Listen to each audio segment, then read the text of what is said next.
Welcome to பணியும் வைப்பும். நம்ம ரயில்வேவோட NTPC news series வந்து ஸ்டார்ட் பண்றோம். சயின்ஸ்ல ப்ரீவியஸ் இயர்ல இந்த மாதிரிலாம் கொஸ்டின் கேட்டாங்கன்னு சொல்லிட்டு நம்ம ஒவ்வொன்றா பார்க்க போறோம். எப்படி எஸ்எஸ்சி எம்டிஎஸ்ல இதே மாதிரி ஒரு சீரிஸ் பார்த்தோமோ அது நிறைய ஸ்டூடெண்ட்க்கு வந்து யூஸ்ஃபுல்லாக இருந்துச்சுன்னு சொன்னாங்க. அதே பேட்டர்ன் தான் இதையும் பார்க்க போறோம். இப்போ நான் சயின்ஸ்ல வந்து ஒரு 800 கொஸ்டின்ஸ் வந்து கேட்டிருக்கான்னு வச்சுக்கலாம். நான் 800 கொஸ்டின்ஸ் வந்து கேட்டிருக்கேன்னு சொல்லிட்டு நான் ஒவ்வொரு கொஸ்டின் உங்களுக்கு சொல்றேன்னு வச்சுக்கலாம். அது வந்து யூஸ்ஃபுல்லா இருக்கும். பட் அவ்வளோ எஃபெக்டிவா இருக்குமா கேட்டா டெஃபினட்டா கிடையாது. அதனால நம்ம என்ன பண்ணலாம்னா, இப்போ சயின்ஸ்ல வந்து 3 தான் பிரிப்போமா? Chemistry, physics, biology. இந்த 3 இதுலயுமே பார்த்தோம்னா, ஒவ்வொன்லயும் சாப்டரா நெறைய இருக்கும். இப்ப சாப்டர்ல எந்த சாப்டர்ல அதிகமான கொஸ்டின்ஸ் கேட்குறாங்க? இத நம்ம தெரிஞ்சு லேர்ன் பண்ணும்போது என்ன தெரிஞ்சுக்கலாம்னா, ஒன்ஸ் நம்ம ப்ரீவியஸ் கொஸ்டின் லேர்ன் பண்ண மாரி இருக்கும். இன்னொன்னு, எந்த டாபிக்ல அதிகமான கொஸ்டின் கேட்குறாங்கன்னு தெரிஞ்சுக்கலாம். அதுக்கு ஏத்தாப்ல இப்ப நம்ம பிரிப்பேர் பண்ணோம்னு வச்சுக்கலாம். கண்டிப்பா வந்து நல்லா யூஸ்ஃபுல்லா இருக்கும். இத நான் மைண்ட்ல வச்சு தான் என்ன, ஃபர்ஸ்ட் பிசிக்ஸ் வந்து நம்ம ஸ்டார்ட் பண்ணிடலாம். இப்ப பிசிக்ஸ்ல அதாவது என்டிபிசி ப்ரீவியஸ் இயர்ல இதுவரை என்டிபிசில மட்டுமே கேட்ட வந்து டாபிக் மொத்தம் 10 டாபிக் வந்து என்ன கேட்டிருந்தாங்க. இந்த ஒவ்வொரு டாபிக்கும் வந்து எடுத்து நம்ம ஒவ்வொன்றா பார்க்க போறோம். நான் அகைன் இன்னொன்னு சொல்லிடுறேன். நம்ம ஒவ்வொரு டாபிக் பார்க்கும்போது, இப்ப ஏதாவது ஒரு டாபிக்ல வந்து இப்ப இதுல வந்து ஒரு 15 கொஸ்டின்ஸ்க்கு மேல போகுதுன்னு வச்சுக்கலாம். அதே மாதிரி சில டாபிக் லைக் இந்த ரேடியோ ஆக்டிவிட்டில ஒரு 3 கொஸ்டின் தான் கேட்கிறான்னு வச்சுக்கலாம். இப்ப நீங்க இதுல என்ன வந்து ஒரு டிஃபரன்ஸ் வந்து தெரிஞ்சுக்கலாம்னா, இங்க 15 கொஸ்டின்ஸ் வந்து கேட்டிருக்காங்கன்னா அப்ப என்ன? இதுக்கு பிரையாரிட்டி அதிகமா நம்ம கொடுக்கணும். எத கம்பேர் பண்ணும்போது ரேடியோ ஆக்டிவிட்டி. ஸோ இதையுமே நீங்க தெரிஞ்சுக்கங்க. ஏன்னா ஒவ்வொரு டாபிக் பார்க்கும்போது நம்ம கொஸ்டின்ஸ் வந்து நான் குடுத்துருவேன். இத்தன கொஸ்டின்ஸ் வந்து கேட்டிருக்காங்கன்னு சொல்லும்போது, உங்களால புரிஞ்சுக்கிற முடியும். ஓகே இதுல வந்து 15 கொஸ்டின் மேல வருதுன்னா, இப்ப இதுதான் நம்ம ஃபர்ஸ்ட் பிரையாரிட்டியா வச்சு நல்லா நம்ம ரிவைஸ் பண்ணணும். இருக்கிற கான்செப்ட் எல்லாத்தையுமே நம்ம என்னன்னா ஹோம்வொர்க் பண்ணணும்னு சொல்லி நீங்க ரிவிஷன் பண்றதுக்கு வந்து யூஸ்ஃபுல்லா இருக்கும். ஸோ அதுக்காக தான் சொல்றேன். சரி. என்ன பண்ணலாம்னா, யூனிட் அண்ட் மெஷர்மென்ட்ல இந்த மாதிரி கொஸ்டின்ஸ் கேட்டாங்க. நம்ம வந்து ஒன் பை ஒன் பார்த்தலாம். இப்ப முதல் கொஸ்டின்ஸ் வந்து பாருங்களேன். which one of the following unit is used for measuring the amount of substance? நம்ம எல்லா கொஸ்டினுமே தமிழ்லயுமே வந்து கொடுத்துருவோம். அண்ட் ஆல்சோ எந்த டேட்ல கொஸ்டின் கேட்டாங்கன்னு சொல்லிட்டு நான் மென்ஷன் பண்ணிடுவேன். ஸோ அதனால என்னன்னா உங்களுக்கு ப்ராப்பரா தெரியும். ஓகே இது என்டிபிஎஸ்ல தான் கேட்டிருக்காங்களா இல்லையான்னு நீங்க தெரிஞ்சுக்கலாம். ஸோ அதுக்காக தான் நான் டேட்டையும் வந்து மென்ஷன் பண்ணிடுறேன். இப்ப யூனிட் அண்ட் மெஷர்மெண்ட் பொறுத்தவரை அதாவது பிசிக்ஸ்ல யூனிட் அண்ட் மெஷர்மெண்ட் பொறுத்தவரைக்கும் 2 வேவா கொஸ்டின் கேட்பாங்க. ஒன்னு எஸ்ஐ யூனிட் பேஸ்டா வந்து கொஸ்டின்ஸ் வந்து கேட்பாங்க. இன்னொன்னு என்னன்னா மெஷர்மெண்ட் வந்து டிவைஸை வச்சு வந்து கொஸ்டின்ஸ் கேட்பாங்க. இந்த 2 வேல தான் வந்து யூனிட் அண்ட் மெஷர்ல வந்து கொஸ்டின்ஸ் வந்து எடுத்தாகணும். இப்ப இந்த கொஸ்டின்ஸ் வந்து இந்த எஸ்ஐ யூனிட் ரிலேட்டடா வந்து கொஸ்டின். ஏன்னா அமௌண்ட் ஆஃப் சப்ஸ்டன்ஸ் வந்து யூனிட் வந்து கேட்டிருக்காங்க. இப்ப என்னன்னா நீங்க யூனிட் வந்து லேர்ன் பண்ணியிருக்கணும். ஸோ யூனிட்ல என்ன பேசிக் யூனிட் அப்படின்னு ஒன்று படிப்போம். இன்னொன்னு டெரிவேட் யூனிட். பேசிக் யூனிட் என்ன சொல்லுவோம்னா தமிழ்ல அடிப்படை அலகுகள் சொல்லுவோம். டெரிவேட் யூனிட்ஸ்னா அது என்ன? இதுல இருந்து உருவாக்கப்பட்ட பேசிக் யூனிட்ல இருந்து உருவாக்கப்பட்டதான் என்னன்னா டெரிவேட் யூனிட் அப்படின்னு வரும். இப்ப இந்த பேசிக் யூனிட்ல மொத்தம் என்ன 7 யூனிட் இருக்கும். இதுல அமௌண்ட் ஆஃப் சப்ஸ்டன்ஸோட யூனிட் வந்து கேட்டிருந்தாங்க. அமௌண்ட் ஆஃப் சப்ஸ்டன்ஸை நம்ம என்ன சொல்லுவோம்னா யூனிட் எது வரும்னா மோல் அப்படின்னு சொல்லுவோம். அப்ப இந்த கொஸ்டினுக்கு ஆன்சர் என்ன வரும் அப்படின்னா அமௌண்ட் ஆஃப் சப்ஸ்டன்ஸோட யூனிட் வந்து கேட்கறாங்க. ஆன்சர் என்ன வரும்? ஏ வரும். இப்ப இந்த கொஸ்டின்ல கான்செப்ட் அப்படின்னு கிடையாது. நம்ம அதிகமா ரிவைஸ் பண்ணோம்னா இது வந்து மைண்ட்ல நின்றுக்கிறோம். ஸோ அதுதான் இந்த இதுல லேர்னிங் ரைட்டா. சரி அடுத்த கொஸ்டின்ஸ் வந்து போயிடலாம். அதுக்கு முன்னாடி இப்ப நம்ம இந்த கொஸ்டின்லாம் பாக்குறோம்ல இந்த கொஸ்டினுக்கான நான் பிடிஎஃப் நம்மளோட டெலிகிராம் சேனல் பணியும் வாய்ப்பு நான் கொடுத்துறேன். இதை வச்சு நீங்க என்ன பண்ணிக்கலாம்னா ரிவிஷன் சீரிஸ்க்கு நல்லாவே யூஸ் பண்ணிக்கலாம். எனக்கு கையில பிடிஎஃப் இருக்கும்போது நம்ம தேவைப்படும் என்ன பண்ணிக்கலாம்னா ரெஃபர் பண்ணிக்கலாம். ஸோ அதுக்கு நல்லாவே வந்து யூஸ்ஃபுல்லா இருக்கும். சரி இப்போ ரெண்டாவது கொஸ்டின்ஸ் வந்து பாருங்களேன். which one of the following device is used to measure relatively high temperature such as are encountered in furnace? furnace அப்படின்னா ஒன்றும் கிடையாது. இந்த பவர் பிளான்ட்லாம் வந்து அணு உலைன்னு சொல்லுவோம்ல. நிலக்கரை போட்டு எரிக்கிற இடம். அதுலதான் புகை வெளியே வரும். அதுதான் வேணும் உலை அப்படின்னு சொல்லுவோம். ஃபர்னஸ் இங்கிலீஷ்ல. தமிழ்ல பாருங்களேன். உலைகளில் காணப்படும் ஒப்பீட்டு அளவில் அதிக வெப்பநிலையை அளவிட பின்வரும் சாதனங்களில் எது பயன்படுத்தப்படுகிறது? அப்ப என்ன யூனிட் அண்ட் மெஷர்மெண்ட்ல 2 விதமா கேட்பாங்கன்னு சொன்னேன். ஒண்ணு எஸ்ஐ யூனிட், இன்னொன்னு ஒரு டிவைஸ் கொடுத்துட்டு அதாவது ஒரு டிவைஸோட ஒர்க்கை கொடுத்துட்டு எந்த டிவைஸ் இந்த வேலையை பார்க்கும் அந்த டிவைஸை யூஸ் பண்ணி தான் அந்த வேலையை பார்க்க முடியும் அப்படின்னு கொஸ்டின் இருக்குல்ல. அதுதான் என்ன டிவைஸ்ல இந்த இடத்துல பாருங்க. ஏதோ ஒரு டிவைஸ் சொல்றாங்க. அது என்ன பண்ணுமா ஹையான டெம்பரேச்சர் அதாவது அணு உலை மாதிரி இருக்கிற இடத்துல அதுல டெம்பரேச்சரை மெஷர் பண்றதுக்கு எந்த டிவைஸை யூஸ் பண்ணுவாங்க அப்படின்னு கேக்குறாங்க. இந்த கொஸ்டினுக்கு ஆன்சர் என்ன வரும்? பைரோமீட்டர் வரும். பைரோமீட்டர் தான் என்ன பண்ணுவாங்கன்னா அந்த அணு உலையில அவ்வளோ டெம்பரேச்சர் வந்து மெஷர் பண்ணணும். எவ்வளவு டெம்பரேச்சர் இருக்குன்னு சொல்லிட்டு அதை கால்குலேட் பண்றதுக்கு யூஸ் பண்றது வந்து பைரோமீட்டர். இந்த கொஸ்டினுக்கு ஆன்சர் என்ன வரும்னா answer C pyrometer. First option பாருங்களேன். அம்மீட்டர். அம்மீட்டர் எதுக்கு யூஸ் பண்ணுவோம்?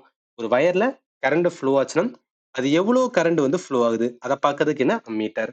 அடுத்து இந்த ஃப்ளக்ஸ் மீட்டர் இருக்குல்ல. ஃப்ளக்ஸ் மீட்டர் அதுலயே பேர் இருக்கு. ஃப்ளக்ஸ் மீன்ஸ் வந்து மேக்னெட்டிக் ஃப்ளக்ஸ் அப்படின்னு சொல்லுவோம். மேக்னெட்டிக் ஃப்ளக்ஸ் தமிழ்ல என்ன சொல்லுவோம்? காந்த புலம் அப்படின்னு சொல்லுவோம். காந்த புலத்தை மெஷர் பண்றதுக்கு யூஸ் பண்றதா என்ன ஃப்ளக்ஸ் மீட்டர். அடுத்து இந்த போலோ மீட்டருக்கு பார்த்தீங்களா இது எதுக்குன்னா electromagnetic radiations. So electromagnetic radiation, electromagnetic spectrum அப்படின்னு சொல்லுவோம்ல. அதுல வர ரேடியேஷன்ஸ் கதிர்களை மெஷர் பண்றதுக்கு யூஸ் பண்றது என்ன? போலோமீட்டர். அதர் ஆப்ஷன் தெரிஞ்சு வச்சுக்கேன். ஏன்னா அக்கௌண்ட்களை கேட்கும்போது நம்மளுக்கு வந்து யூஸ்ஃபுல்லா இருக்கும். சரி, அடுத்த கொஸ்டின்ஸ் வந்து போயிடலாம். செகண்ட் கொஸ்டின் முடிஞ்சது. தேர்ட் கொஸ்டின் பாருங்களேன். A voltmeter is the instrument which can detect the presence of. இதெல்லாம் ரொம்ப ஈஸியானது. பார்த்து நீங்க சொல்லிடலாம். டிவைஸ் ரிலேட்டடா கேட்டிருக்காங்க. வோல்ட் மீட்டர் அது எது யூஸ் பண்ணுவாங்க? வேர்ல்டு வோல்டேஜ நம்ம என்ன சொல்லணும்? பொட்டன்ஷியல் டிஃபரன்ஸ் அப்படின்னு சொல்லுவோம். அதனால இந்த கொஸ்டினுக்கு ஆன்சர் வந்து ஆப்ஷன் ஏ தான். ஹீட் வராது, வைப்ரேஷன் வராது, மேக்னெட்டிக் ஃபீல்ட். ரொம்ப சிம்பிளான கொஸ்டின். என்டிபிசியை பொறுத்தவரைக்கு சயின்ஸ்ல பார்க்க தான் வந்து ஏதோ கொஸ்டின்ஸ் வந்து டஃபா இருக்கிற மாதிரி நம்ம ஃபீல் பண்ணுவோம். பட் உள்ள ஆக்சுவலா கொஸ்டினை பார்த்தோம்னா ஈஸியா தான் இருக்கும். இது இன்னும் நிறைய கொஸ்டின்ஸ் பார்க்கும்போது உங்களுக்கு நல்லாவே வந்து புரிய வரும் நான் என்ன சொல்றேன்னு. இப்ப என்ன அங்க சொன்னது இங்கேயும் வோல்ட் மீட்டர் தான் என்னன்னா potential difference between the 2 point. தமிழ்ல மின்னழுத்த மானி அப்படின்னு சொல்லுவோம். சரி, அடுத்து போயிடலாம். அடுத்த கொஸ்டின் என்ன? Which instrument use to show the direction of flow of current in the circuit. கரண்ட பத்தி சொல்றாங்க, டைரக்ஷன் பத்தி சொல்றாங்க. கரண்ட் பத்தி நம்ம எங்க படிச்சிருப்போம்? அம்மீட்டர். ஏன்னா கரண்ட் தான் என்ன பண்ணும்? அம்மீட்டர்ல இருக்கிற வந்து எவ்வளவு கரண்ட் ஃப்ளோ ஆகுது அதை பார்க்கறதுக்கான டிவைஸா இருக்கும். அப்ப இந்த கொஸ்டினுக்கு ஆன்சர் வந்து பி அம்மீட்டர் அப்படின்னு எடுத்துன்னு வச்சுக்கலாம். இது வந்து தப்பு. ஏன் இது தப்பு அப்படின்னா, நல்லா கொஸ்டினை கவனிங்க. எந்த instrument use to show the direction of the flow of current. Ammeter நான் என்ன சொன்னேன்? ஒரு வயர்ல கரண்ட் போச்சுன்னா அது எவ்வளவு போகுதுன்னு பாக்குறது. எவ்வளவுன்னு சொல்லும் போது அளவு சொல்றது. அப்ப அம்மீட்டர் என்னன்னா அளவு சொல்லுவோம். அதாவது 1 ஆம்பியர் போதா, 5 ஆம்பியர் போதா, 10 ஆம்பியர் போதா, இந்த மாதிரி அளவுகளை சொல்றதா என்ன அம்மீட்டர் யூஸ் பண்ணுவாங்க. நம்மளுக்கு கேள்வி என்ன? Direction of the flow of current. அப்ப என்ன? ஒரு சர்க்யூட், ஒரு வயர் இருக்குன்னா அந்த வயருக்குள்ள கரண்ட் வந்து போகுதா இல்லையா அதை பாக்குறதுக்கு என்ன டிவைஸை யூஸ் பண்ணுவோம்னா கால்வனோமீட்டர் யூஸ் பண்ணுவாங்க. நல்லா ஞாபகத்துல வச்சுக்க. சம்டைம்ஸ் வந்து கன்ஃபியூஷன் வரும். கால்வனோமீட்டர் என்ன? ஒரு சர்க்யூட்ல இல்ல நீங்க வந்து என்ன சிம்பிளா ஒரு வயருக்குள்ள நம்மளுக்கு வந்து கரண்ட் போகுதா இல்லையா நம்ம பார்க்கணும் அப்படின்னா அதுக்கு யூஸ் பண்ற டிவைஸ் வந்து கால்வனோமீட்டர். ஆனா அது போகுதுன்னு தெரிஞ்சிருச்சு நம்மளுக்கு. அது எவ்வளவு போகுது அளவை பார்க்கணும்னா அதுக்கு யூஸ் பண்றது அம்மீட்டர். அந்த கொஸ்டினுக்கு ஆன்சர் என்ன வரும் அப்படின்னா அம்மீட்டர் வராது. எது வரணும்? கால்வனோமீட்டர். இதுதான் கால்வனோமீட்டருக்கான வந்து இமேஜ். இது வந்து அம்மீட்டருக்கான வந்து இமேஜ். ஈவன் த டெஃபினிஷனை பாருங்க. It measure them strength of a electric current. ஸ்ட்ரென்த்னு சொல்லும் போது என்ன? வலிமை. அப்ப என்ன 1 ஆம்பியரா, 2 ஆம்பியரா, 10 ஆம்பியரா, 50 ஆம்பியரா, அதோட வலிமையை சொல்றதா வந்து அம்மீட்டர். ஆனா கால்வனோமீட்டர் வந்து சும்மா கரண்ட் இருக்கா இல்லையான்னு பாக்குறதுக்கு யூஸ் பண்றதா வந்து கால்வனோமீட்டர். நிறைய பேர் சொன்ன மாதிரி இருக்கு. ஃபர்ஸ்ட் வந்து ரொம்ப பண்ணிக்க. இது கன்ஃபியூஷன் பண்ணும். அதுக்காக தான். அடுத்து இங்க பாருங்க. ஆப்ஷன் ஏல இருக்குன்னா வேர்ல்டு மீட்டர். வேர்ல்டு மீட்டர் என்ன? வோல்டேஜ். வோல்டேஜ் எப்படி சொல்லுவோம்? Potential difference. அப்ப இது வந்து வராது. அடுத்து 4வது ஆப்ஷன் பாருங்களேன். ரியோஸ்டாட் அப்படின்னு இருக்குல்ல. ரியோஸ்டாட் ஒண்ணும் கிடையாது, ஒரு இன்ஸ்ட்ருமெண்ட். இது எதுக்காக யூஸ் பண்ணுவாங்கன்னா, இப்ப ஒரு சர்க்யூட்ல வந்து கரண்ட் வந்து ஃப்ளோ ஆகுதுன்னு வச்சுக்கலாம். போகிற கரண்ட வந்து என்ன நான் கண்ட்ரோல் பண்றதுக்கு இந்த ரியோஸ்டாட் இன்ஸ்ட்ருமெண்ட்டை யூஸ் பண்ணலாம்னு சொல்லுவாங்க. இது நீங்க எப்படி புரிஞ்சுக்கலன்னா, இந்த கரண்ட் வந்து ஒரு கதவுக்குள்ள போற மாதிரி வச்சுக்கங்க. இந்த கதவை என்ன பண்றேன்னா மேல வந்து கதவை வந்து நான் பூட்டிடுறேன், கீழே மட்டும் திறந்து வரேன். அப்ப என்ன? இந்த கரண்ட் வந்து இந்த வழிதான் போகணும். இப்ப என்ன நினைக்கிறேன்னா, எனக்கு அதிகமா கரண்ட் தேவைன்னு நினைச்சு இந்த மேல இருக்க கதவை திறந்துன்னு வச்சுக்கலாம். என்ன? இந்த சைடு வந்து கரண்ட் போகும். அப்ப இந்த இடத்துல என்ன? தேவை பொறுத்து நம்ம கரண்ட வந்து கண்ட்ரோல் பண்ண முடியுது. அதான் என்ன சொல்லுவாங்க? ரியோஸ்டாட் அப்படின்னு சொல்லுவாங்க. இது எல்லாமே என்னன்னா இந்த கொஸ்டினுக்கு சம்பந்தப்பட்டது கிடையாது. பட் தெரிஞ்சுக்கலாம். அப்கமிங்ல வந்து நல்லாவே யூஸ்ஃபுல்லா இருக்கும். சரி, அடுத்து போயிடலாம். சோ அடுத்த கொஸ்டின்ஸ் வந்து 5th கொஸ்டின் பாருங்க. Automobile are fitted with a device that show the distance travel identify. அதாவது ஏதோ ஒரு டிவைஸ் வந்து நம்ம பைக் ஓட்டும் போது வந்து நமக்கு டிஸ்டன்ஸ் வந்து இவ்வளவு தூரம் போயிருக்கும் அப்படின்னு காமிக்கும். அது என்ன டிவைஸ் அப்படின்னு கேட்டிருக்காங்க. நம்ம எல்லாரும் பார்த்திருப்போம். ஆனா அதுக்கு என்னன்னா பேரு மட்டும் நம்மளுக்கு ரொம்ப வராது. இங்க பாருங்க. நம்ம பைக்ல வந்து இந்த மாதிரி வந்து எவ்வளவு தூரம் போயிருக்கும் அப்படின்னு காமிக்கும்ல. இதான் என்ன சொல்லுவாங்கன்னா, அதாவது இந்த பகுதியில இருக்கிற இதுதான் என்ன சொல்லுவாங்கன்னா, இந்த டிவைஸ் பேர் வந்து ஓடோமீட்டர் அப்படின்னு சொல்லுவாங்க. பட் இங்க இருக்கு பாத்தீங்கன்னா, இது வந்து என்னன்னா நம்ம வண்டி எடுத்து கிளப்பும் போது ஸ்பீடா போனோம் அப்படின்னா இது வந்து ஸ்பீட் அதிகரிக்கும் போது இது வந்து இன்க்ரீஸ் ஆகும்ல. இது வந்து ஸ்பீடோ மீட்டர்னு சொல்லுவாங்க. இந்த டிவைஸ் வேற, இது உள்ள இருக்கிற டிவைஸ் வேற. உள்ள இருக்கிற டிவைஸ் நம்ம எவ்வளவு தூரம் போயிருக்கும், இது வரைக்கும் இந்த பைக்ல நம்ம எவ்வளவு தூரம் போயிருக்குன்னு காமிக்கிறது ஓடோமீட்டர். அப்ப நான் எவ்வளவு டிஸ்டன்ஸ் நம்ம அடைஞ்சிருக்கோம்னு காமிக்கிறது. கேள்வியே பாருங்க. Distance travel. டிஸ்டன்ஸ் அப்படின்னு ஆட்டோமொபைல்ல சொல்றாங்கன்னாவே எதுதான் வரும்னா ஓடோமீட்டர் தான் வரும். மிச்சம் இருக்கிற ஆப்ஷனான ஆட்டோமீட்டர் அப்படின்னு ஒண்ணு கிடையாது. ஆர்பிஎம் மீட்டர் இருக்கு பாத்தீங்களா. ஆர்பிஎம் மீன்ஸ் அது பேர்ல இருக்கு. ஆர்பிஎம் ரிவல்யூஷன்ஸ். ஸோ ஆர்பிஎம் மீன்ஸ் வந்து ரிவல்யூஷன்ஸ் பெர் மினிட் அப்படின்னு வரும். ஸோ அதாவது என்னன்னா ஒரு மினிட்டுக்கு எவ்வளவு ரிவல்யூஷன்ஸ் வந்து என்னன்னா உள்ள இருக்கிற அந்த வண்டியோட இன்ஜின் வந்து சுத்துது. இதை கால்குலேட் பண்றதா என்ன சொல்லுவாங்கன்னா, அதாவது அதை கால்குலேட் பண்றதுக்கு ஒரு மீட்டர் இருக்கும். அந்த மீட்டர் பேர் தான் என்ன? RPM metre. ஸ்பீடோமீட்டர் நான் என்ன சொல்லிட்டேன், நம்ம ஸ்பீடா போகும்போது எவ்வளவு ஸ்பீட்ல போறோம்னு காமிக்கிறது ஸ்பீடோமீட்டர். சரி, நெக்ஸ்ட் போயிடலாம். அடுத்து 5th பார்த்துட்டோம். 6th கொஸ்டின் பாருங்களேன். Which are the following instrument use to measure the wind speed? டைரக்டா டிவைஸ் வச்சு தான் கேக்குறாங்க. எந்த இன்ஸ்ட்ருமெண்ட் நம்ம யூஸ் பண்ணணும்னு கேக்குறாங்க. விண்டோட ஸ்பீட யூஸ் பண்றதுக்கு, அது சரி, விண்டோட ஸ்பீட மெஷர் பண்றதுக்கு எந்த டிவைஸ் யூஸ் பண்றோம்னா அனிமோமீட்டர் வந்து யூஸ் பண்ணுவாங்க. இது நீங்க எப்படி ஞாபகத்துல வச்சுக்கலாம், அனிமோ அப்படின்னு இருக்கா, அனிமியா அப்படின்னு ஞாபகத்துல வச்சுங்க. ஸோ அனிமியா வந்து பயாலஜில கண்டிப்பா லேர்ன் பண்ணிருப்பீங்க, டிசீஸ். அனிமியா வந்து ஒரு நோய். அனிமியா வந்தவங்க வந்து ரொம்ப ஒல்லியா இருப்பாங்க. ஒல்லியா இருக்கிறவங்க என்ன ஈஸியா காத்துல அடிச்சுட்டு போயிருவாங்க. சும்மா கனெக்ட் பண்றதுக்காக சொன்ன ஒரு ஷார்ட் கட்டுக்காக. அப்ப விண்டோட ஸ்பீட் ரிலேட்டடா உங்களுக்கு இன்ஸ்ட்ருமெண்ட் எதுல வரணும் அப்படின்னா அனிமோ, அனிமியா இதோட கனெக்ட் பண்றதுக்காக சொல்றேன். ஆன்சர் என்ன, அனிமோமீட்டர். இந்த அதர் ஆப்ஷன் இருக்குல்ல, ஃபர்ஸ்ட் ஆப்ஷன் பாருங்களேன், ஊடோமீட்டர் இருக்குல்ல. இது என்னன்னா இப்ப மழை பெஞ்சதுக்கு அப்புறம் வந்து இவ்வளவு சென்டிமீட்டர் மழை பெஞ்சிருக்குன்னு சொல்லிட்டு நியூஸ்ல சொல்லுவாங்க பாத்தீங்களா. அது எதை வச்சு சொல்லுவாங்கன்னா இந்த ஊடோமீட்டர் வந்து அங்கங்க வந்து மாட்டி வச்சிருப்பாங்க. அப்ப என்ன, ரெயின்ஃபால், ஸோ எவ்வளவு மழை வந்து பேஞ்சிருக்குன்னு சொல்லிட்டு அதை மெஷர் பண்றதுக்கு யூஸ் பண்ற கருவி தான் என்னும் ஊடோமீட்டர். அம்மீட்டர் நமக்கு என்னன்னு சொல்லி ஆல்ரெடி பாத்துறோம். ஹைக்ரோமீட்டர் இருக்கு பாத்தீங்கன்னா, இது ஹைக்ரோமீட்டர் எதுக்காக யூஸ் பண்ணுவாங்கன்னா காத்துல எவ்வளவு ஈரப்பதம் இருக்குன்னு சொல்லி அதை பாக்குறதுக்கான டிவைஸ் தான் வந்து ஹைக்ரோமீட்டர். அப்ப என்ன சொல்லணும், ஹுமிடிட்டி. ஸோ ஹுமிடிட்டி நம்ம என்ன சொல்லுவோம், ஈரப்பதம் சொல்லுவோம். ஹுமிடிட்டி ஆஃப் ஏர், காத்துல எவ்வளவு ஈரப்பதம் இருக்கு அதை நம்ம வந்து மெஷர் பண்ணணும். அதுக்கு யூஸ் பண்ற டிவைஸ் தான் வந்து ஹைக்ரோமீட்டர். இந்த கொஸ்டினுக்கு ஆன்சர் வந்து பி, அனிமோமீட்டர் தான் வரும். ஈவன் வந்து இமேஜா கூட நீங்க ஞாபகத்துல வச்சுலாம். இங்க பாருங்களேன், இதுதான் வந்து என்ன, விண்டோட ஸ்பீட யூஸ் பண்றதுக்கு அங்கங்க நிறைய வந்து என்னன்னா இந்த கடலோரத்தெல்லாம் வந்து இந்த மாதிரி மாட்டி வச்சிருப்பாங்க. ஆல்சோ நம்ம நிறைய மீட்டர் பார்க்கறனால இந்த மாதிரி ஏதாவது ஒரு இமேஜை வந்து ரிமூவ் பண்ணிக்கேன். ஏன்னா ஒவ்வொரு மீட்டருக்கும் இமேஜ் பிளஸ் வந்து ஷார்ட் கட்ஸ் இந்த மாதிரி நம்ம ரிமூவ் பண்ணணும்னு வச்சுக்கலாம், நம்மளுக்கு மறக்காது. ஏன்னா எக்ஸாம் ஹால்ல நம்ம போய் உட்காந்துருவோம், உட்காந்துட்டு இதை நம்ம ரீகலெக்ட் பண்ணணும்னு வச்சுக்கலாம். இது அனிமோமீட்டரா இல்ல பாரோமீட்டரா அப்படி ஒரு டவுட் வரும். அந்த டவுட் வரக்கூடாதுன்னா இமேஜ் நம்ம பார்த்துக்கணும் பிளஸ் ஷார்ட் கட்ஸ் இது வைக்கும் போது அக்யூரேசி வந்து நல்லா மெயின்டைன் ஆகும். அதுக்காக தான் சொல்றேன். சரி, அடுத்து போயிடலாம். ஸோ அடுத்த கொஸ்டின்ஸ் பார்க்கறதுக்கு முன்னாடி பார்த்த வரைக்குமே என்னன்னா நிறைய கொஸ்டின்ஸ் வந்து டிவைஸ்ல இருந்து கேட்டிருக்காங்க, ரைட்டா. ஸோ மெஷர்மெண்ட் வச்சு கேட்டிருக்காங்க. இந்த டிவைஸுக்குன்னே என்னன்னா நம்மளோட சேனல்ல யூனிட் அண்ட் மெஷர்மெண்ட் பார்ட் 2ல ஒரு 15 மினிட்ஸ் வந்து என்ன பண்ணிருப்பேன்னா கம்ப்ளீட்டா என்னென்னலாம் வந்து டிவைஸ் என்சிஆர்டில மென்ஷன் ஆயிருக்கோ அதை மட்டும் என்ன பண்ணிருப்பேன்னா கலெக்ட் பண்ணி ஒரு வீடியோ போட்டிருக்கேன். இதுக்கான லிங்க்குமே இந்த வீடியோ நான் டிஸ்கிரிப்ஷன்ல கொடுக்குறேன், நீங்க வந்து செக் பண்ணி பார்த்துக்கலாம். இது நல்லாவே யூஸ்ஃபுல்லா இருக்கும். ஏன்னா நீங்களே பார்த்துருப்பீங்க, நிறைய கொஸ்டின்ஸ் கேட்கும்போது கண்டிப்பா நம்ம என்ன பண்ணி தான் ஆகணும், ரிவைஸ் பண்ணி தான் ஆகணும். இந்த கிளாஸோட பிடிஎஃப் அதுலயே நான் அட்டாச் பண்ணிருப்பேன், நீங்க அது வந்து ரிவிஷன் சீரிஸாவும் யூஸ் பண்ணிக்கலாம். சரி, அடுத்து போயிடலாம். அடுத்த கொஸ்டின் பாருங்க. which one of the following unit is used to measure the intensity of the sound? சவுண்டோட இன்டென்சிட்டிக்கு எதை வந்து யூஸ் பண்ணுவாங்கன்னா டெசிபல் வந்து யூஸ் பண்ணுவாங்க.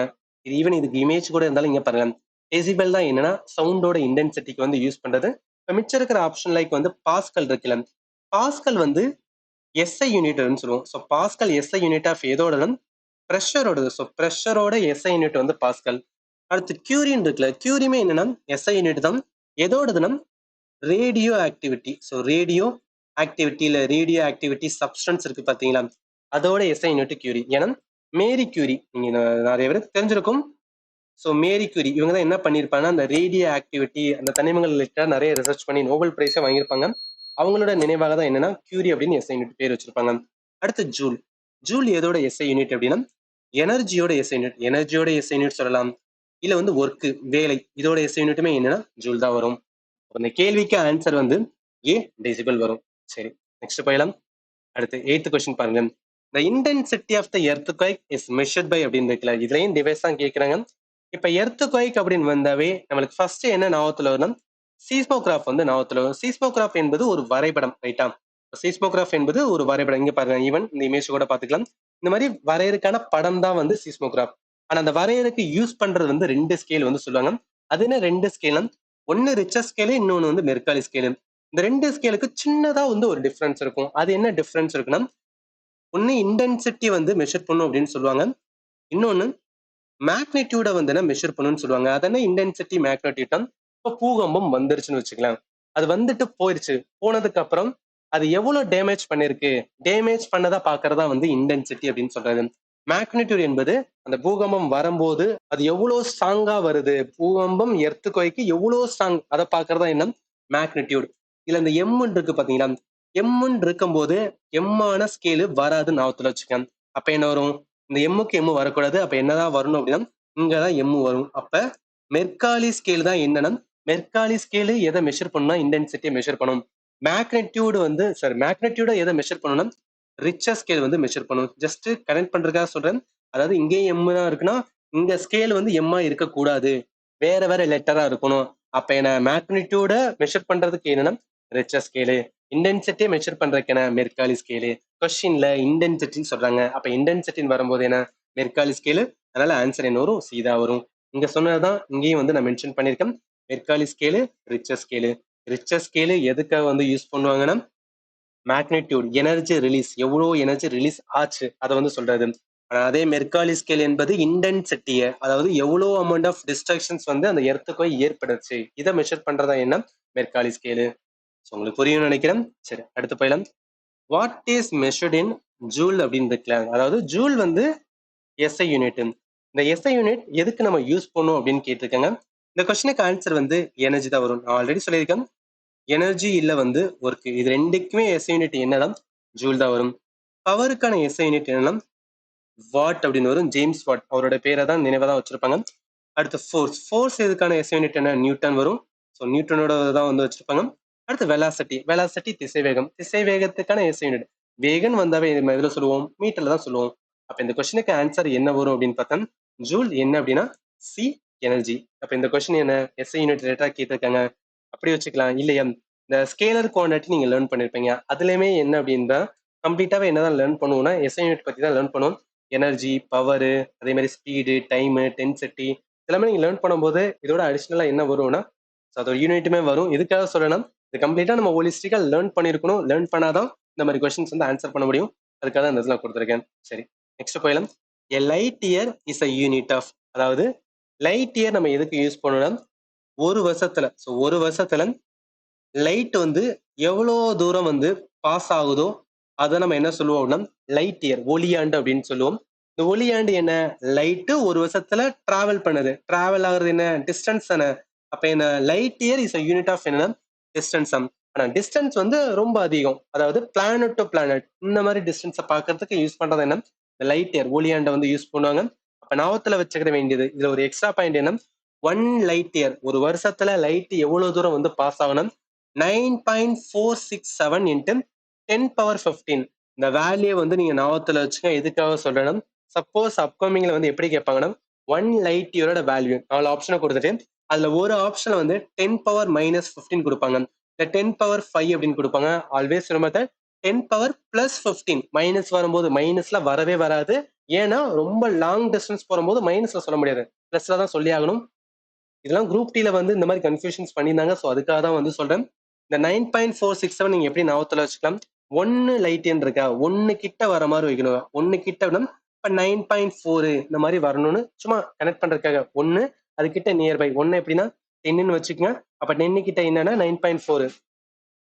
இது நீங்க நார்மலாவும் ரிமம்பர் பண்ணிக்கலாம். இந்த மாதிரி ஏதாவது ஒரு சின்ன சின்ன ஷார்ட்கட் வைக்கும் போது என்னன்னா மறக்காது, அதுக்காக தான் சொல்றேன். அப்ப இந்த கொஸ்டினுக்கு ஆன்சர் வந்து லைட் இயர் இதுதான் வந்து மெஷர் பண்றாங்க, டிஸ்டன்ஸ் தான். ஸோ அதனால ஆன்சர் ஏ தான் வரும். சரி, அடுத்து போயிடலாம். ஸோ அடுத்த கொஸ்டின்ஸ் பார்த்தோன்னா எ light detector apparatus also known as, அதாவது நிறைய நம்ம மூவிலாம் பார்த்துருப்பலாம். இந்த மாதிரி வந்து அவங்க உண்மை சொல்றாங்களா பொய் சொல்றாங்களான்னு வந்து செக் பண்ணுவாங்களே. இந்த டிடெக்டருக்கு, அதாவது இந்த டிவைஸுக்கு பேர் என்ன, வேற பேர் என்ன அப்படின்னு தான் கேட்குறாங்க. பாலிகிராஃப் அப்படின்னு சொல்லுவாங்க. இந்த கொஸ்டினுக்கு ஆன்சர் வந்து பாலிகிராஃப் தான். சீஸ்மோகிராஃப் வராது. சீஸ்மோகிராஃப் எது ரிலேட்டடா வரணும், எர்த்துக்குவை பூகம்பம் வந்துச்சுன்னா அது ரிலேட்டடா மெஷர் பண்ற அந்த வரைபடம் தான் சீஸ்மோகிராஃப், அதனால இது வராது. அடுத்து பாரோகிராஃப், பாரோகிராஃப்ல ஒண்ணு கிடையாது, பாரோ மீட்டர் அப்படின்னு இருக்கும் பாத்தீங்கன்னா. ஸோ பாரோ மீட்டர் அப்படின்னு இருக்கும். பாரோமீட்டர் எதுக்கு யூஸ் பண்ணுவாங்கன்னா நம்ம வளிமண்டலத்துல எவ்வளவு ப்ரெஷர் இருக்கு அதை செக் பண்றதுக்கு யூஸ் பண்றதுதான் பாரோமீட்டர். அதாவது அட்மாஸ்பிரிக், ஸோ அட்மாஸ்பிரிக் ப்ரெஷரை மெஷர் பண்றதுக்கு யூஸ் பண்ற டிவைஸ் தான் வந்து பாரோமீட்டர். பாரோகிராஃப் என்ன, அந்த மீட்டர் இந்த மாதிரி வந்து வரைபடம் எழுதுதோ அதான் என்ன பாரோகிராஃப் சொல்றது. அடுத்து போலரிமீட்டர். போலரிமீட்டர் எதுக்கு வந்து யூஸ் பண்ணுவாங்கன்னா, இப்ப ஒரு கண்ணாடி இருக்கிறதா வந்து சும்மா அசியூம் பண்ணிக்க, ஒரு கண்ணாடியில லைட் வந்து பட்டு என்னன்னா ரிஃப்ளெக்ட் ஆகும். இப்படி ரிஃப்ளெக்ட் ஆகும்போது என்னன்னா ஒரு ஆங்கிள் வந்து கிரியேட் ஆகும் பாத்தீங்கன்னா, இந்த லைட்டு எவ்வளோ ஆங்கிள் வந்து டிஃப்ளெக்ட் ஆகி போச்சு, இத மெஷர் பண்றதுக்கு யூஸ் பண்ற டிவைஸ் இல்ல கருவிதான் என்னன்னா போலரிமீட்டர். ரிலேட்டட் டு என்ன லைட்டு, அதனால இதுவும் வராது. ஆன்சர் என்னன்னா ஏதா வரும். சரி, அடுத்து போயிடலாம். அடுத்த கொஸ்டின்ஸ் அப்படின்னு பார்த்தோம்னா 12வது question, Newton is a unit to measure. நம்ம ஆல்ரெடி பார்த்துட்டோம். நியூட்டன் என்ன, ஃபோர்ஸுக்கான வந்து எஸ்ஐ யூனிட் தான் வந்து நியூட்டன். ஈவன் நீங்க எப்படி ஞாபகத்துல வச்சுக்கலாம், நியூட்டனோட செகண்ட் லா. ஸோ நியூட்டன் 3 விதி சொல்லியிருப்பாரு. அந்த நியூட்டனோட செகண்ட் லா வந்து இதை சொல்லணும். ஃபோர்ஸ் தான் சொல்லுவாரு. ஃபோர்ஸ் வந்து டிஃபைன் பண்ணுவாரு. மாஸ் இன்ட்டு அக்சலரேஷன் சொல்லுவாரு. அதாவது எம் நிறை ஒரு பொருள் இருக்குன்னு வச்சுக்கலாம். ஒரு எம் நிறை கொண்ட பொருள் இந்த இடத்துல இருந்து இந்த இடத்துக்கு நான் மூவ் பண்ண நினைக்கிறேன்னு வச்சுக்கலாம். என்ன பண்ணணும்னா கண்டிப்பா என்ன ஃபோர்ஸ் கொடுத்தாதான் மூவ் ஆகும். அப்போ ஒரு பொருளை இங்க இருந்து இங்க என்ன பண்றேன் அப்படின்னா டிஸ்பிளேஸ் பண்றேன். டிஸ்பிளேஸ் என்ன சொல்லுவோம்? அக்சலரேட் ஆகுது, முடுக்கம் அடையுதுன்னு சொல்லுவோம். இதை சயின்டிபிக்லி வந்து என்ன பண்ணிருப்பானா டிஃபைன் பண்ணிருப்பாரு. அதுதான் நியூட்டனோட செகண்ட்ல. அதனால அது என்னன்னா ஃபோர்ஸுக்கான எஸ்ஐ யூனிட் வந்து நியூட்டன் வரும். ஆன்சர் என்னன்னா சி தான் வரும். ப்ரெஷர் வந்து வராது. ப்ரெஷருக்கான எஸ்ஐ யூனிட். ஸோ ப்ரெஷர் இருக்குன்னா அதோட எஸ்ஐ யூனிட் என்ன சொல்லுவோம்? பாஸ்கல் தான் வந்து எஸ்ஐ யூனிட் ஆஃப் வந்து ப்ரெஷர். ரெசிஸ்டன்ஸ், ரெசிஸ்டன்ஸ்க்கான எஸ்ஐ யூனிட் என்ன? ஓம். ஓம் என்பவர் வந்து கண்டுபிடிச்சிருப்பாரு. அது அவரோட பேரே வந்து எஸ்ஐ யூனிட்டா வச்சிருப்பாங்க. அடுத்த பவர், பவருக்கான எஸ்ஐ யூனிட் என்ன? வாட் வரும். ஜேம்ஸ் வாட் அவர் தான் கண்டுபிடிச்சிருப்பாரு. அதனால என்ன அப்படின்னா அவரோட பேரே வந்து, அதாவது அவரை நினைவகமா என்ன பண்ணிருப்பானா பவருக்கான எஸ்ஐ யூனிட் வந்து வாட் அப்படின்னு வச்சிருப்பாங்க. நான் சொல்றது உங்களுக்கு புரியும்னு நினைக்கிறேன். ஈவன் நீங்க இதை கூட ஞாபகத்துல வச்சுக்கலாம். டெரிவேட் குவாண்டிட்டியில வந்து கண்டிப்பா நம்ம லேர்ன் பண்ணிருப்போம். ஏன்னா பேசிக் குவாண்டிட்டி, டெரிவேட் குவாண்டிட்டி, அந்த 7 பேசிக் குவாண்டிட்டில இருந்து உருவான டெரிவேட் குவாண்டிட்டி. அதுல முக்கியமானது என்னன்னா ஃபோர்ஸ், பவர். ஃபோர்ஸோட எஸ்ஐ யூனிட் நியூட்டன், பவரோட எஸ்ஐ யூனிட் வந்து வாட். இதெல்லாம் நம்ம லேர்ன் பண்ணிருப்போம்ல ஃபண்டமெண்டலா. அதை வச்சு கூட இந்த கொஸ்டின் ஆன்சர் பண்ணலாம். அதுக்காக அதை வந்து சொல்றேன். சரி, அடுத்து போயிடலாம். அடுத்து பாருங்களேன். The rate of doing work is called வந்து பவர். பவரோட யூனிட் வந்து கேட்குறாங்க. நான் ஆல்ரெடி சொன்னதான். பவரோட யூனிட் என்ன? வாட். சிம்பிள். மிச்சம் இருக்கிற ஆப்ஷன்ல இருக்கிற கெல்வின். கெல்வின் எதுக்கு யூஸ் பண்ணுவோம்? டெம்பரேச்சரோட யூனிட்டா யூஸ் பண்ணுவோம். Ampere, 1 ampere. இதோட இது கரண்டோடது வந்துன்னா யூனிட்டா யூஸ் பண்ணுவோம். அடுத்து என்ன? வோல்ட். வோல்ட் எதோட யூனிட்? வோல்டேஜோட யூனிட். ஸோ வோல்டேஜ் அப்படின்னு சொல்லலாம். பொட்டன்ஷியல் டிஃபரன்ஸ் சொல்லலாம். தமிழ்ல மின்னழுத்த வேறுபாடு அப்படின்னு சொல்லுவோம். இந்த கொஸ்டினுக்கு ஆன்சர் வந்து பி, வாட் தான். சரி, ஈவன் அதையுமே இங்க கொடுத்துருக்கேன். இதுவும் டெரிவேட் குவாண்டிட்டில இருந்து வருது. ஏன்னா பவர் தானே கேட்டிருந்தாங்க. பவரோட இது வந்து வாட். அடுத்து போயிடலாம். 14வது கொஸ்டின்ஸ் வந்து பாருங்களேன். Which one of the following does not match அப்படின்னு சொல்றாங்க. அதாவது இதுல ஏதோ ஒரு டிவைஸ் வந்து அதோட ஒர்க்குக்கு வந்து கனெக்டா இல்ல, அதை கண்டுபிடிக்க சொல்றாங்க. இந்த ஃபர்ஸ்ட் பாருங்களேன். காம்பஸ் திசை காட்டி என்ன பண்ணும்? Used for navigation, indication of வந்து நார்த் அண்ட் சவுத் டைரக்ஷன். ஏன்னா காம்பஸ்ல இருக்கிறது என்ன? Magnetic field. மேக்னெட் என்ன பண்ணும்? நார்த் சவுத் டைரக்ஷனுக்கு ஏத்தாப்புல அலைன் பண்ணிக்கிறோம். அப்ப என்ன இது கரெக்டா தான் இருக்கு. செகண்ட் பாருங்க. சைக்ளோட்ரான் இருக்குல்ல. சைக்ளோட்ரான் பத்தி நம்மளுக்கு என்னன்னு தெரியல, இப்ப வந்து ஹோல்ட் வச்சுக்கலாம். அடுத்து ஆக்டினோமீட்டர் இருக்கு. ஆக்டினோமீட்டர் என்ன தெரியல, அதையும் ஹோல்ட் வச்சுக்கலாம். அடுத்து எலக்ட்ரோஸ்கோப் அப்படின்னு இருக்குல்ல. எலக்ட்ரோஸ்கோப் அது பேர்ல இருக்கு எலக்ட்ரோ, எலக்ட்ரான். அப்ப எலக்ட்ரான் வரும்போது என்ன? Electric charge. Electric charge sorry, மின் கட்டணம் கிடையாது, மின் நூட்டம். ஸோ எலக்ட்ரிக் சார்ஜ் மீன்ஸ் வந்து மின் நூட்டம் அப்படின்னு சொல்லுவோம். டிடெக்ட் த பிரசன்ஸ் ஆஃப் வந்து எலக்ட்ரிக் சார்ஜ். இது இருக்கலாம், ஏன்னா அது எலக்ட்ரோ அப்படின்றதுனால கரண்டோட கனெக்ட் பண்ணணும்னு சொல்லி இது வந்து இது வந்து கரெக்டா இருக்கலாம்னு சொல்லிட்டு வந்து இது வச்சுக்கலாம். கேட்கறது வந்து நாட் மேட்ச். ஃபர்ஸ்ட்டும் 4வதும் கரெக்டா இருக்கு. இப்போ நமக்கு பியும் சியும் தெரியல. ஆக்டோமீட்டர் கரெக்டா தான் இருக்கு. சைக்ளோட்ரான் வந்து சைக்ளோன் சம்பந்தப்பட்டது கிடையாது. ஆனா பேரு இருக்கும்போது நம்ம கனெக்ட் பண்ண பார்ப்போம். சைக்ளோ அப்படின்னு இருக்கு, அதனால நான் சைக்ளோனோட கனெக்ட் பண்ண நினைச்சீங்கன்னா அது தப்பு. ஏன்னா இந்த சைக்ளோட்ரான் வந்து எதுக்கு யூஸ் பண்ணுவோம்னா மேக்னெட்டிக் ஃபீல்ட் அண்ட் வந்து கரண்டோட ஃபீல்ட் இங்க இருக்கு பாருங்களேன். இதை நீங்க எப்படி புரிஞ்சுக்கலாம்? ஒரு மேக்னெட் இருக்குன்னு வச்சுக்கலாம். ஸோ ஒரு மேக்னெட் இருக்கு, நார்த்து சவுத்துன்னு வச்சுக்கலாம். இதுல என்ன உருவாகணும்? மேக்னெட்டிக் வந்து ஃபீல்ட் லைன் வந்து உருவாகும். ஸோ மேக்னெட்டிக் ஃபீல்ட் லைன் உருவாகும். இந்த மேக்னெட்டிக் ஃபீல்ட் லைன் போக போக என்ன ஆகும் அப்படின்னு பார்த்தோம்னா தூரம் போகும். இந்த தூரம் போகும்போது என்னன்னா அக்சலரேட் நடக்கும்னு சொல்லுவாங்க. அதாவது தூரம் கடந்து போகும்னு சொல்லுவாங்க. அப்படி தூரம் எவ்வளவு கடந்து போகுது அதை பார்க்கறதுக்கு என்ன யூஸ் பண்ணணும்? சைக்ளோட்ரான் வந்து யூஸ் பண்ணுவோம்னு சொல்லுவாங்க. அப்ப சைக்ளோட்ரான் ரிலேட்டட் டு என்ன அப்படின்னா சம்திங் மேக்னெட். ஆனா இங்க என்ன சொல்றாங்க? சைக்ளோட்ரான் ரிலேட்டட் டு சைக்ளோன் அப்படின்னு சொல்றாங்க. சூறாவளி சொல்றாங்க. இதுக்கு அதுவும் சம்மந்தம் கிடையாது. அதனால நாட் கேட்டு தான் கேட்டிருக்காங்க. ஆன்சர் என்ன வரும்? இதா வரும். ஸோ அடுத்து போயிடலாம். அடுத்த கொஸ்டின்ஸ் அப்படின்னு பார்த்தா 15வது கொஸ்டின். சரி, இது 17 கிடையாது, 15வது கொஸ்டின்.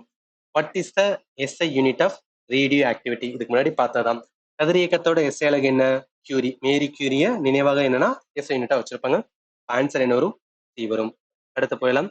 அடுத்து ஓசோன் லேயரோட திக்னஸ் வந்து எதன் மூலம் மெஷர் பண்ணுவோம்னா டாப்சன் யூனிட் அப்படின்னு சொல்லுவாங்க. ஸோ டாப்சன் யூனிட் வந்து எவ்வளோ ஓசோனோட லேயர் திக்கா இருக்கா, இல்லை ரொம்ப வந்துன்னா அதோட அளவு வந்து குறைஞ்சிருச்சா, இந்த மாதிரி செக் பண்றதுக்கு யூஸ் பண்ற டிவைஸ் தான் வந்து அது ஒரு கருவி தான் வந்து டாப்சன் யூனிட் அப்படின்னு சொல்றது. அதனால இந்த கொஸ்டினுக்கு ஆன்சர் வந்து பி தான் வரும். விசிபிள் டெஃபினட்டா வராது. டெல் அப்படின்னு ஒரு யூனிட்டே கிடையாது. சிவர்பெட் அப்படின்னு ஒரு யூனிட் கிடையாது. அதனால ஆன்சர் வந்து பி தான் வரும். அடுத்து போயிடலாம். அடுத்து பாருங்க. Which device is use to identify the presence of electric charge on the object? அதாவது ஒரு ஆப்ஜெக்ட்ல எலக்ட்ரிக் சார்ஜ் மீன்ஸ் வந்து மின்னூட்டம். சரி, மின் கட்டணம் கிடையாது, இது மின்னூட்டம் அப்படின்னு வரும். நான் தப்பா டைப் பண்ணிட்டேன். மின்னூட்டம், அதாவது ஒரு ஆப்ஜெக்ட், ஒரு சாதனத்துல மின்னூட்டம் இருக்கா இல்லையா அதை பார்க்கறதுக்கு யூஸ் பண்ற ஒரு டிவைஸ் தான் வந்து கேட்டிருக்காங்க. இந்த ஃபர்ஸ்ட் ஆப்ஷன் பாருங்களேன், ஆம்பியர் மீட்டர் அப்படின்னு இருக்குல்ல. ஸோ ஆம்பியர் மீட்டர் வந்து எதுக்கு யூஸ் பண்ணுவாங்கன்னா, ஆம்பியர்னா என்ன சொல்லுவோம், 1 ஆம்பியர் 5 ஆம்பியர் அப்படின்னு சொல்றது கரண்ட் வந்து என்ன சொல்லுவோம்னா மின்னோட்டம் அப்படின்னு சொல்லுவோம். ஸோ மின்னோட்டத்தை பத்தி வந்து என்னன்னா பேசுற மீட்டர் தான் என்ன அப்படின்னா இந்த ஆம்பியர் மீட்டர். அதனால இது வராது. ஆனா கேள்வி வந்து சார்ஜ் மின்னூட்டத்தை வந்து சொல்றாங்க, அதனால இது வராது. அடுத்து எலக்ட்ரோஸ்கோப் இருக்கு. எலக்ட்ரோ இது என்ன மீன்னா எலக்ட்ரிக்கல் சார்ஜ் அப்படின்னு அர்த்தம். அப்ப எலக்ட்ரிக்கல் சார்ஜ் ஒரு சாதனத்துல இருக்கா இல்லையான்னு பாக்குறதுக்கு எதை யூஸ் பண்ணோம்னா பி தான் கரெக்டா இருக்கு. மல்டிமீட்டர் மீன்ஸ் வந்து ஒண்ணும் கிடையாது. அந்த மீட்டர் அந்த டிவைஸை யூஸ் பண்ணி நம்ம வோல்டேஜ் வந்து மெஷர் பண்ணலாம், கரண்ட் வந்து மெஷர் பண்ணலாம். அதாவது ஒரு டிவைஸை வச்சு மல்டிபிள் இதுக்கு யூஸ் பண்றதுனால அது பேரே வந்து மல்டிமீட்டர் அப்படின்னு சொல்லுவாங்க. இது கொஸ்டினுக்கு சம்பந்தப்பட்ட கிடையாது. அடுத்து ஓம் மீட்டர்.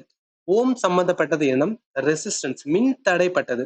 மின் தடையை பத்தி பேசுறதா வந்து ஓம், ரைட்யா. அப்ப மின் தடைன்னு வரும்போது என்ன ரெசிஸ்டன்ஸ் வரும். ஆனா கேள்வி எலக்ட்ரிக் சார்ஜ், அதனால இதுவும் வராது. கரெக்டான ஆன்சர் என்ன அப்படின்னு பார்த்தா எலக்ட்ரோஸ்கோப், அதனால ஆன்சர் வந்து பி தான் வரும். ஸோ அடுத்து போயிடலாம். 20th question, which of the below not a vector quantity. அப்ப என்ன இந்த இடத்துல நமக்கு scalar quantity vector quantity difference தெரிஞ்சு அது நம்ம தெரிஞ்சுச்சுன்னா இந்த மாதிரி கொஸ்டின்ஸ் வந்து ஆன்சர் பண்ண முடியும். இப்ப ஸ்கேலர் குவான்டிட்டி ஏதாவது ஒண்ணு நவத்துல வச்சுக்க, இதர் வெக்டர் உங்களுக்கு புரிஞ்சு எல்லாமே நவத்துல வச்சா சரி, இல்ல ஸ்கேலர் புரிஞ்சு அதை நீங்க நவத்துல வச்சா சரி. சிம்பிள் தான். ஸ்கேல் என்ன சொல்லுவோம், ஒன்லி மேக்னிடியூட் வேல்யூ மட்டும் தான் இருக்கும், டைரக்ஷன் தேவையில்லை. டைரக்ஷன் இல்லாம ஏதாவது ஒண்ணு மெஷர் பண்ண முடிஞ்சுன்னா அதை வந்து ஸ்கேலர் குவான்டிட்டி. டைரக்ஷனும் தேவை, மேக்னிடியூட் என் மதிப்புன்னு தேவை அப்படின்னா அதான் என்னன்னா வெக்டர் குவான்டிட்டி. இந்த இடத்துல ஸ்கேலர் குவான்டிட்டி இந்த மாதிரி நான் வச்சோம். Distance, energy, power, time, speed, density, volume, pressure, work, charge, electric current, temperature, frequency, mass. இது எதுக்காக சொல்றேன்னா இங்க கேள்வி வந்து பாருங்களேன், நாட் அ வெக்டர் குவான்டிட்டி. இப்ப பவர் வந்து இப்பதான் பார்த்தோம். Power is a scalar quantity. Power வந்து இங்கதான் பார்த்தோம், பவர் இங்க இருக்கு. அப்ப பவர் ஸ்கேலர் குவான்டிட்டி உங்களுக்கு தெரிஞ்சாவே என்ன ஈஸியா வந்து ஆன்சர் பண்ணிடலாம். எனக்கு கேள்வி வந்து not a vector quantity, scalar quantity எதுன்னு கேட்டிருக்காங்க. அப்ப என்ன வரும், ஆன்சர் சி தான். மிச்சம் மூணுமே வந்து அக்சலரேஷன், டார்க்கு, டிஸ்பிளேஸ்மெண்ட் மூணுமே என்ன அப்படின்னா வெக்டர் குவான்டிட்டி. அடுத்து போயிடலாம். அடுத்து பார்த்தா which one of the following not a SI unit அப்படின்னு சொல்றாங்க. இதுல எது SI யூனிட் இல்லாதுன்னு கேட்கறாங்க. ஓம் டெஃபினட்டா SI யூனிட் எதுக்கு வரும்னா ரெசிஸ்டன்ஸ்க்கு வரும். ஆம்பியர் டெஃபினட்டா SI யூனிட் எதுக்கு வரும்னா கரண்ட்டுக்கு வரும். நியூட்டன் டெஃபினட்டா SI யூனிட் ஃபோர்ஸ்க்கு வரும். கலோரி வந்து SI யூனிட் கிடையாது. கலோரி மீன்ஸ் வந்து இப்ப நம்ம சாப்பிட்டதுக்கு அப்புறம் செரிமானம் ஆச்சுன்னா அது 1 கலோரி 2 கலோரின்னு சொல்றோம்ல, இதுக்கு வந்து யூனிட்ல வந்து சொல்ல மாட்டாங்க, SI யூனிட்டா சொல்ல மாட்டாங்க. அதனால இந்த கொஸ்டினுக்கு ஆன்சர் வந்து இதா வரும். ஸோ புரியும் நினைக்கிறேன். அடுத்து போயிடலாம். இன்னொன்னு சொல்ல மறந்துட்டேன். இப்ப இந்த 21வது கொஸ்டின் இருக்குல்ல, இது சிபிடி 2ல கேட்ட கொஸ்டின். இதுக்கப்புறம் வர கொஸ்டின் வந்து சிபிடி 2. எதுக்கு நான் சிபிடி 2வையும் சேர்த்து கொடுத்துட்டேன்னா நம்மளுக்கு சிலபஸ் சேம் தாங்க. நீங்க சிபிடி 1 டெஃபினட்டா கிளியர் பண்ணுவீங்க. பண்ணிட்டு சிபிடி 2க்கு போறேன்னு வச்சுக்கலாம். அங்க என்னன்னா அதே கொஸ்டின் தான் வந்து கேட்க போறதுனால இப்பயே நம்ம படிக்கும்போது சேர்த்து படிச்சுன்னு வச்சுக்கலாம், ஒரு அட்வான்டேஜ் தான். அதுக்காக தான் சிபிடி 1 அண்ட் சிபிடி 2 ரெண்டுமே வந்து சேர்த்து கொடுத்துறேன். சரி, இந்த கொஸ்டின் பார்த்தா which one of the following is a unit of electrical resistance. மின்தடையோட வந்து எது வந்து யூனிட் அப்படின்னு கேட்டிருக்காங்க. ஓம் தான் வந்து மின்தடை. ஏன்னா ஓம்ஸ் தான் வந்து கண்டுபிடிச்சிருப்பாரு. ஒரு கரண்ட், ஒரு வயர்ல கரண்ட் ஃப்ளோ ஆச்சுன்னா அதுல என்ன இருக்கும் அப்படின்னா ரெசிஸ்டன்ஸ் அப்படின்னு ஒரு மின்தடை ஒன்று ஆக்ட் ஆகும். இது வந்து ஓம் கண்டுபிடிச்சனால அவரோட பேரை என்னன்னா எஸ் யூனிட்டா வச்சிருப்பாங்க. அப்ப அந்த கொஸ்டினுக்கு ஆன்சர் வந்து ஓம் தான். இந்த மிச்சம் இருக்கிறது வந்து நியூட்டன் என்ன ஃபோர்ஸோட எஸ் யூனிட், வாட் என்ன பவரோட எஸ் யூனிட், கூலும் என்னன்னா எலக்ட்ரிக் சார்ஜ் மின்னூட்டத்தோட. ஸோ எலக்ட்ரிக் சார்ஜ் மின்னூட்டத்தோட எஸ்ஐ யூனிட் தான் என்னன்னா கூலும் வரும். இது கேள்வி வந்து ரெசிஸ்டன்ஸ், அதனால இதுதான் வந்து இந்த கொஸ்டின் கரெக்ட் ஆன்சர். அடுத்து பாருங்க, எஸ்ஐ யூனிட் ஆஃப் லென்த். ரொம்ப ரொம்ப சிம்பிள். லென்த் நம்ம எதுல சொல்லுவோம், மீட்டர்ல சொல்லுவோம். எஸ்ஐ யூனிட்ல மீட்டர் தான் வந்து மென்ஷன் பண்ணிருப்பாங்க. அதனால இந்த கொஸ்டினுக்கு ஆன்சர் இதுதான் வரும். இதோட பிசிக்ஸோட ஃபர்ஸ்ட் சாப்டர் வந்து ஓவர் ஆகுது. யூனிட் அண்ட் மெஷர்மெண்ட்ல எப்படி கொஸ்டின்ஸ் கேட்டாங்க நீங்க பார்த்துருப்பீங்க. இந்த மாதிரி ப்ரிப்பேர் பண்ணணும்னு உங்களுக்கு தெரிஞ்சிருக்கும். ரெண்டே விதம்லாம் கேட்குறாங்க, ஒன்று டிவைஸ், இன்னொன்று எஸ்ஐ யூனிட். இதை மட்டும் நீங்க நல்லா ப்ரிப்பேர் பண்ணீங்கன்னா டெஃபினட்டா வந்து இதை கேட்கும்போது ஈஸியாக ஆன்சர் பண்ணிடலாம். இப்போ சொன்னது போக வேற ஏதாவது உங்களுக்கு டவுட் இருந்துச்சுன்னா அந்த வீடியோட கமெண்ட் செக்ஷன் மென்ஷன் பண்ணுங்க.